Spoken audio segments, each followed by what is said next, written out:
As one of the attorneys for Paul Jones in the Paul Jones case, which was filed against President Clinton, one of the leading advocates of that case in favor of Paul Jones, when President Clinton was brought up for impeachment, I opposed it. I clearly at that time still did not believe it was an impeachable offense. He lied under oath, but he did not in any way disregard the Constitution, because the key to the president is he takes, in any public office, they take an oath to uphold and defend the Constitution, and that's their job. Most of what Clinton did, it had nothing to do with upholding or not upholding the Constitution. What Clinton did was lie under oath about sex, which almost every individual will if confronted with that particular issue. George W. Bush, however, presents a different problem. A good example is the National Defense Authorization Act, which President Bush recently signed into law, which adds another $700 billion to the military to continue the war and some benefits for troops. There were many things in the bill he disagreed with, however. Several of the provisions that Bush disagreed with were ones that forbids the military building permanent bases in Iraq.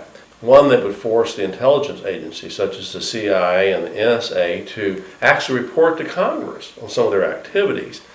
Another provision dealt with the military contractors in Iraq, making sure that they won't overstep the bounds of law, and they have to submit to the authority of Congress. All the provisions that the president disagreed with are ones that are key to a democracy.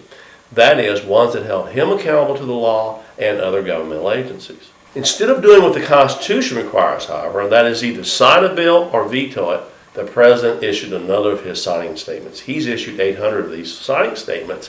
In this signing statement, what he essentially says is he's not going to obey this law. If he agrees with provisions, he might. If he doesn't, he's just going to tell Congress to stick it. That's essentially what the president's doing, in total violation of the Constitution. In other words, if Bush wants to build permanent bases, he'll do it. If he wants to tell the CIA or the NSA not to report to Congress, he'll do that. So anything our representatives in Congress, the people we've elected to hold the president accountable, he's going to say, what he's saying to Congress is, you're not going to be able to stop me, and anything you do is not going to hamper what I want to do. What President Bush has done, he's consistently done it over the past 7 years he's been president, is he's moved himself outside the rule of law, which is foundational to our country. It keeps our country free. It promotes democratic government. What the president's doing at this particular time is he's creating an amazing toolbox of power for future presidents just to do what they want to do and disregard the law. And in effect, setting up the type of government that the founding fathers completely abhorred. President Bush seems to agree with Richard Nixon, who says if the president does it, it's not illegal. But we know what happened to Richard Nixon. He was impeached. So I think it's time to send the president a very clear message, and Congress should do this. Either step in line with the rule of law and listen to us and the people, or face impeachment hearings. But I don't believe Congress would do that. We have a very spineless group of people in Congress, which means that President Bush, as well as future presidents, are probably going to continue accumulating power in a very, very dangerous way.